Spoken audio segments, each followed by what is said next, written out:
স্বাধীন ফিলিস্তিন রাষ্ট্র প্রতিষ্ঠার দাবি প্রতি সংহতি জানিয়েছে ঢাকা বিশ্ববিদ্যালয় সহ দেশের সবকটি বিশ্ববিদ্যালয়ের শিক্ষার্থীরা।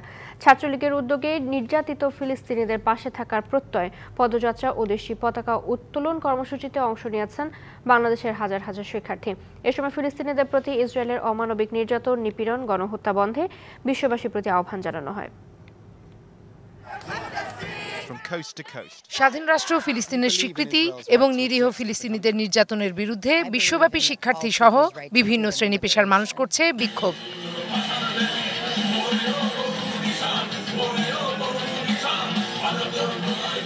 তাদের প্রতি সহিংসতা, ফিলিস্তিনে গণহত্যা বন্ধে সোমবার ঢাকার রাজপথে নামে হাজারো তরুণ। সকালেই বিশ্ববিদ্যালয় ক্যাম্পাসে জড়ো হয় ঢাকার বিভিন্ন শিক্ষা প্রতিষ্ঠানের ছাত্রলীগের নেতাকর্মী সহ হাজার হাজার তরুণ। প্ল্যাকার্ড, ব্যানার নিয়ে মুক্ত ফিলিস্তিনের পক্ষে স্লোগানে স্লোগানে মুখর পুরো ক্যাম্পাস। বাংলাদেশ ও ফিলিস্তিনের পতাকা নিয়ে করা হয় পদযাত্রা। অংশ নেন বাংলাদেশে অধ্যয়নরত ফিলিস্তিনের শিক্ষার্থীরাও। This time we'll listen their voice and amplify their stories and stop genocide. I want to say thank you for the people of Bangladesh first and foremost. And I want to say thank you to the Bangladeshi Student League for standing on this. নিরাপদ পৃথিবী গড়তে সকল অন্যায়ের বিরুদ্ধে তরুণ প্রজন্মকে সোচ্চার হওয়ার আহ্বান ছাত্রলীগ নেতাদের। 1, 2, 3 ঢাকায় জমি জিতে নিন 100% ক্যাশব্যাক সহ 20 কোটি টাকার পুরস্কার।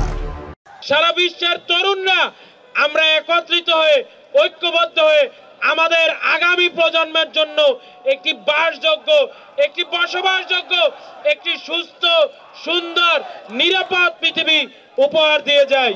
যারা গণতন্ত্রের টেন্ডার নিয়েছে সারা জীবনের জন্য, যারা সব সময় ফ্রিডম অফ এক্সপ্রেশনের কথা বলে, যারা একাডেমিক ফ্রিডমের কথা বলে, যারা রাইট টু প্রটেস্টের কথা বলে, যারা পিসফুল অ্যাসেম্বলির কথা বলে, আমরা দেখেছি তাদের মুখোশ কিভাবে উন্মোচিত হয়ে গেছে।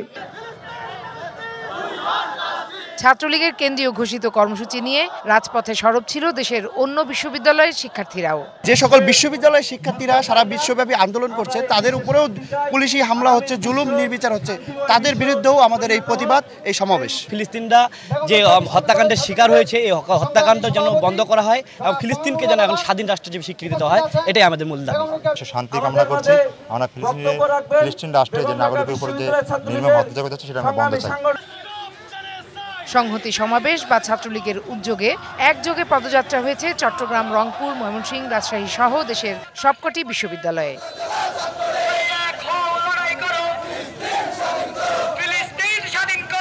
Farhana Juthi, DBC news, Dhaka.